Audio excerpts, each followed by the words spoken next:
Bueno, y como hablamos un poquito, sí, lo deslizamos el jueves pasado, hoy vamos a hablar de un tema que se está debatiendo en el Congreso de la Nación.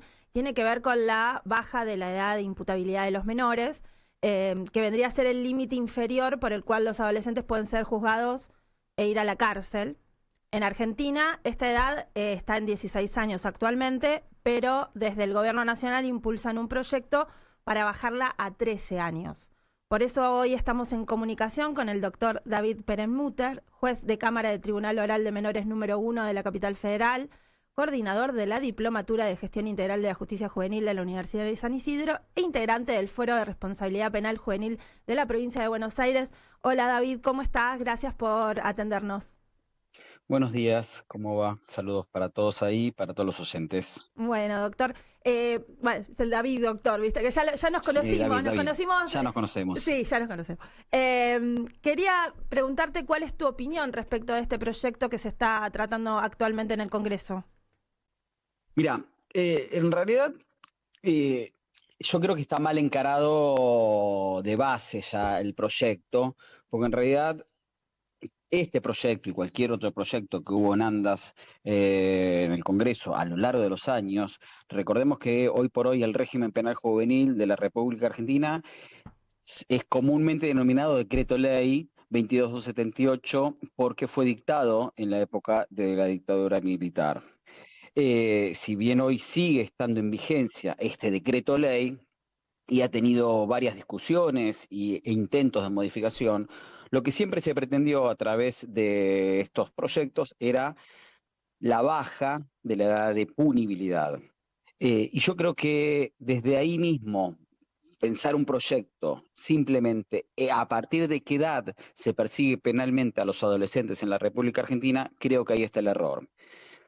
Para eso es necesario que nos preguntemos cuál es el objetivo, qué es lo que queremos hacer con los niños y adolescentes que cometen delitos en nuestro país.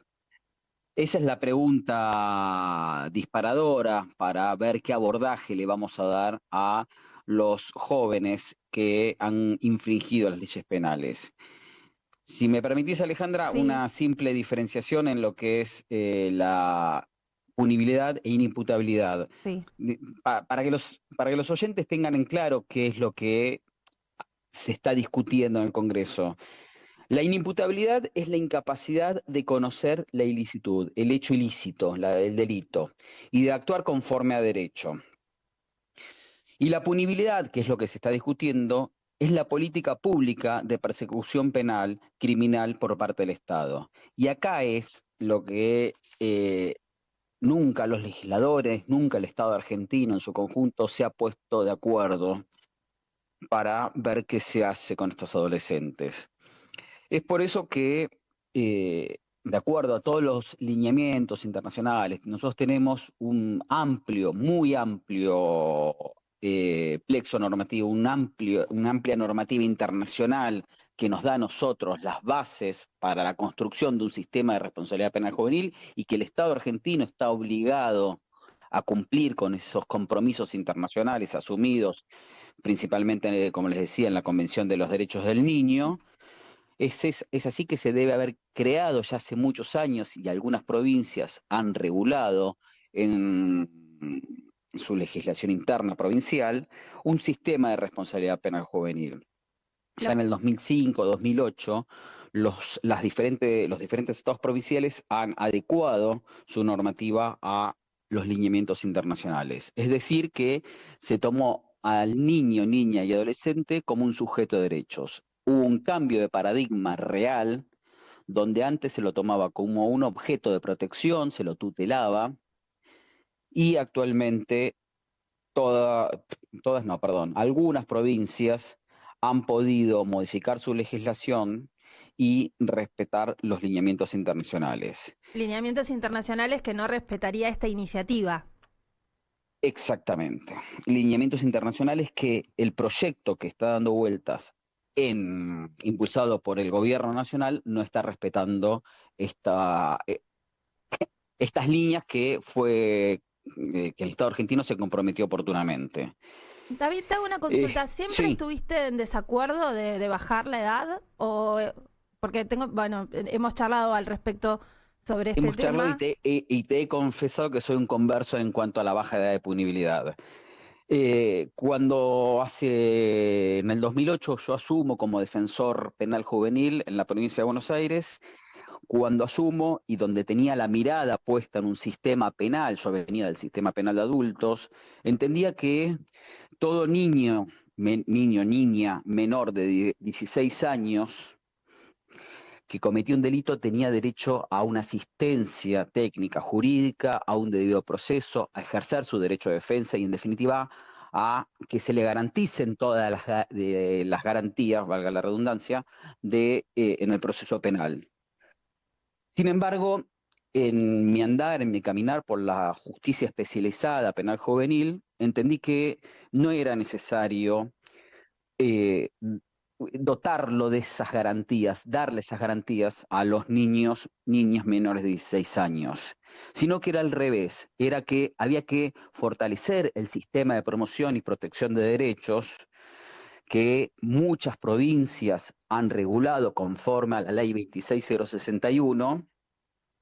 Es una ley nacional y después cada provincia fue adecuándose a esta ley nacional. ¿Qué es un sistema de promoción? El sistema de promoción es dotarlo, vestir, construir un conjunto de derechos para esos niños, niñas que se encuentran en situación de vulnerabilidad. Situación de vulnerabilidad significa que está en deserción escolar, significa que está en un estado de abandono familiar, significa que está con un problema de salud mental, significa que el Estado está obligado a darle, el Estado, la sociedad y la familia en su conjunto, estamos obligados a darle la protección integral a esos niños. Así lo establece la propia Convención Americana de Derechos Humanos en su artículo 19. Entonces, si partimos de esta concepción que todo niño tiene que el Estado garantizarle las satisfacciones o los derechos básicos, ¿sí? No nos olvidemos que la Convención de los Derechos del Niño es el instrumento internacional con mayor aprobaciones y más amplia gama de derechos. Casi todos los estados de Naciones Unidas han aprobado la Convención de los Derechos del Niño. Y ahí es donde está, en estos artículos de la Convención, donde se regula la protección de los derechos. En lo que es el sistema penal solamente hay 2 artículos, 3, no muchos más, en la Convención que se refieren al derecho penal. Pero después existen otros instrumentos internacionales que van a dar cuenta de cómo se debe proteger al niño, niña y adolescente en el sistema penal. Y acá hablo, como decías vos al principio, los que cometen delitos, y para nuestro país es de 16 a 18 años. Y por eso digo que hoy por hoy esta edad es la adecuada. Y decía que se debe fortalecer este sistema de promoción y protección, el Estado está obligado a tener un presupuesto acorde a las necesidades, ¿sí? Y que a partir de la situación de vulnerabilidad de un niño antes de los 16 años, dotarlo, vestirlo, construir ese traje a medida para ese niño, a los fines de evitar que ese niño caiga en el sistema penal. Si ese llamado de alerta ante una situación de vulnerabilidad y con un Estado presente, ese niño vamos a evitar que tenga conductas desvaliosas, que tenga conductas delictivas. El otro día leí un artículo que me pareció brillante, que decía que vamos a evitar conductas delictivas de los adolescentes si les damos la triple C: casa, club, colegio. Si un niño tiene esta triple C, vamos a evitar las conductas delictivas y sobre todo con un Estado presente. Para mí por eso estoy hoy por hoy, y mi camino desde la defensa pública y hoy ante un tribunal oral, estoy en contra de la baja. Es así. Doctor, ¿cómo está? Gonzalo Abascal lo saluda. ¿Qué tal, Gonzalo? A ver, nadie puede estar en desacuerdo a priori con esto último que acaba de decir. lo que siempre se plantea cuando aparece esta conversación es, ok, hoy no están dadas las condiciones para esta triple C, ¿qué hacemos en el mientras tanto? Porque esa triple C no implica un cambio puntual, sino que implica un cambio de país, casi, por decirlo de algún modo, ¿no? Y entonces pareciera que la conversación se alarga eternamente sin una solución o sin una acción inmediata, porque estamos esperando que cambie el país. Y el país, básicamente, tiene otros tiempos para cambiar. Exactamente como lo decís, Gonzalo, digamos, yo soy parte de esta sociedad, sé que la sociedad está reclamando algo diferente con respecto a los judiciales, con respecto a los políticos, está esperando respuestas diferentes.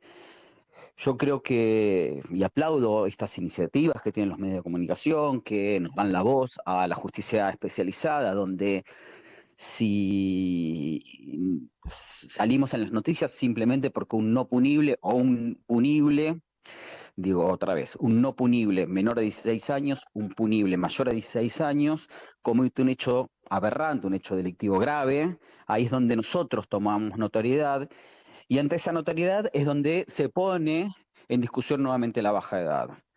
Pero yo aplaudo que no necesariamente tenemos que estar en los portales de los diarios al momento de un hecho delictivo por un menor de edad. Tenemos que estar en agenda nacional constantemente, porque realmente, y no es un eslogan, los niños es el futuro de nuestra sociedad. Y decía anteriormente, la sociedad en su conjunto, la conciencia social, el compromiso de cada uno de nosotros como individuos de esta comunidad, debemos asumir un rol, pero un rol activo, preponderante para cambiar de base o de raíz las prácticas que se vienen dando. Hoy en el sistema penal juvenil tenemos una amplísima deserción escolar. Chicos que llegan en situación de, es un término que yo lo escuché y me pareció durísimo, término que no estoy de acuerdo, pero creo que es bien representativo para un sistema penal juvenil. Chicos que llegan en situación de desnudez tenemos, desnudez de todo tipo de derechos. Y ahí es donde nosotros nos preguntamos cómo un adolescente entra ante el Estado penal juvenil, cómo puede ser que un adolescente llegue en esa situación de desnudez y sin haber nadie del Estado, la comunidad, el municipio, el vecino, haber intervenido a los fines de salvaguardar esos derechos, de garantizarle esos derechos, de una sana vida, alimentación, salud, vivienda, donde estuvo el Estado previamente a esa situación. Y entonces es ahí donde, como ciudadano, propongo que cada uno desde su rol asuma un compromiso real de colaboración para ese niño en situación de vulnerabilidad. Y sobre todo, escucharlo. Sobre todo, ampararlo. Acompañarlo y dotarlo de las herramientas necesarias, de derechos, para que pueda vivir en una sociedad digna. Doctor, Sí, y frente a esta situación, ¿hay algún programa, alguna iniciativa, algún proyecto que plantee algo para hacerse, para poder efectivamente que el Estado acompañe a los adolescentes, a los menores, situación de vulnerabilidad para que no lleguen a delinquir? O sea, hoy por hoy hay claramente posturas en contra de la baja de la edad de imputabilidad, pero ¿hay algo que se pueda hacer como para no seguir sufriendo, si se quiere, hechos delictivos por parte de menores y acompañar y darles herramientas desde el Estado para que no lleguen a delinquir?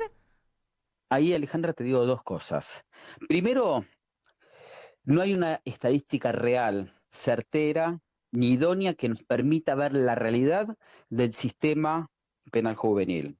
No tenemos a nivel nacional Quizás la Procuración General de la provincia de Buenos Aires tiene un sistema estadístico un poquito más certero. La base general de datos también, pero toma en cuenta algunas jurisdicciones a nivel nacional.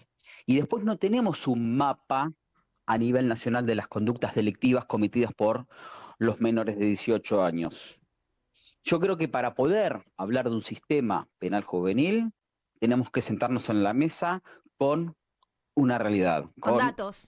el dato exacto que nos permita a nosotros ver la situación y con ese termómetro determinar qué política pública queremos para las infancias. Y con respecto a la otra parte de tu pregunta, existen un amplio recursero, programas que dan respuesta y acompañan. Pero muchas veces esos recurseros no están al alcance de esa familia en situación de vulnerabilidad, no está al alcance de el conocimiento de esa familia, ni siquiera porque por ahí el recursero, el programa, está en la cabecera del distrito, en la cabecera municipal, pero la familia está en una situación, en un barrio marginal, y no llega a conocer que tiene acceso a un programa específico de acompañamiento por parte del Estado. Y es ahí donde nosotros, como sociedad en su conjunto, otra vez cada uno de su rol, justicia, poder legislativo, organizaciones territoriales, tenemos que acompañar. Yo siempre insisto que el juez, defensor y fiscal, la justicia en su conjunto, tenemos que salir de atrás de nuestros escritorios para dar respuestas inmediatas a esa problemática y a ese conflicto, en nuestro caso, en mi caso puntual, a ese conflicto penal. Si nosotros estamos dando respuestas inmediatas a través de las salidas tempranas, es donde nosotros vamos a poder evitar, en principio, vamos a lograr la solución pacífica de ese conflicto a través de una medida restaurativa. Y vamos a evitar la reiterancia delictiva. Entonces, con esos programas, con una sociedad presente, con una comunidad que acompaña, con una justicia que escucha al conflicto social, a la víctima y al victimario, vamos a poder vivir una sociedad mucho más pacífica y sin tanto demanda de respuesta punitiva, porque realmente en mis 20, 25 años de justicia penal puedo asegurar que la punición, la persecución penal no cambia al individuo, la cárcel no cambia al individuo. Les puedo garantizar que todo adolescente que ha pasado por el sistema penal juvenil y que luego ingresó en muchos casos al sistema penal de adultos, no ha cambiado su conducta. Pero no ha cambiado porque no le hemos podido construir el traje a medida de ese adolescente. El sistema penal juvenil está pensado para que sea educativo y resocializador, para dotarlo de las herramientas a ese adolescente y evitar en definitiva la reiterancia delictiva. Si hay una reiterancia, el sistema fracasa. El sistema fracasa y fracasa el Estado. Entonces nosotros, si tenemos un niño en situación de vulnerabilidad, lo amparamos, lo protegemos, evitamos la caída en el sistema penal, si lamentablemente cae en el sistema penal, ahí fortalecer en definitiva las bases para consolidar la construcción de ese niño y poder evitar una futura reiteración delictiva. Doctor, ¿y hay alguna provincia que haya adoptado un régimen penal juvenil que sea algo que esté de avanzada, que esté funcionando bien como para tomar de modelo e ir hacia un modelo similar? Mira, yo desde que se inició el Fuero de Responsabilidad Penal Juvenil de la Provincia de Buenos Aires, ahí asumo como defensor con fiscales, jueces y defensores penales juveniles especializados, con esa mirada y ese nuevo paradigma en la justicia penal juvenil, esa mirada puesta en el adolescente en conflicto con la ley. La justicia de la provincia de Buenos Aires quizás es un modelo donde tiene 20 jurisdicciones o 20 departamentos judiciales diferentes, que cada uno con su librito, pero realmente han dado respuestas. Ha habido respuestas innovadoras en la justicia penal juvenil. En la provincia de Entre Ríos, Neuquén, Salta, Tucumán, Corrientes, han sido provincias, recientemente la provincia de Santa Fe, son provincias que vienen adecuándose, ¿sí? Es un largo camino hacia la mirada especializada, pero yo creo que la mirada especializada, la especialización en la justicia es lo esencial y es lo que nosotros debemos cumplir porque así nos hemos comprometido como Estado ante Naciones Unidas. Y, y el Estado argentino está en falta, porque ya en varias oportunidades, los organismos internacionales nos han dicho que debemos modificar el decreto ley 2278. Uh-huh. O sea que a nivel nacional estamos en falta. Es por eso que yo insisto que debe haber un cambio legislativo urgente, no con la baja. Okay. No con baja de la edad de responsabilidad, porque podríamos incurrir en responsabilidad internacional, porque eso sería un retroceso en la justicia juvenil. Bueno, doctor. Sería un peligro eso, pero bueno, los legisladores conocen el sistema también. Bueno, la verdad es que es un tema que da para charlar muchísimo y para poder compartir las diferentes miradas. Muchísimas gracias por hablar con nosotros. Estuvimos en conversación con el doctor David Perelmuter, juez de Cámara del Tribunal Oral de Menores número 1 de la Capital Federal. Muchísimas gracias por atendernos y sin duda lo volveremos a molestar porque me da la impresión de que este tema da para mucho debate. Muchísimas gracias a ustedes y a disposición todas las veces que quieran. Acá me encuentran. Muchísimas gracias.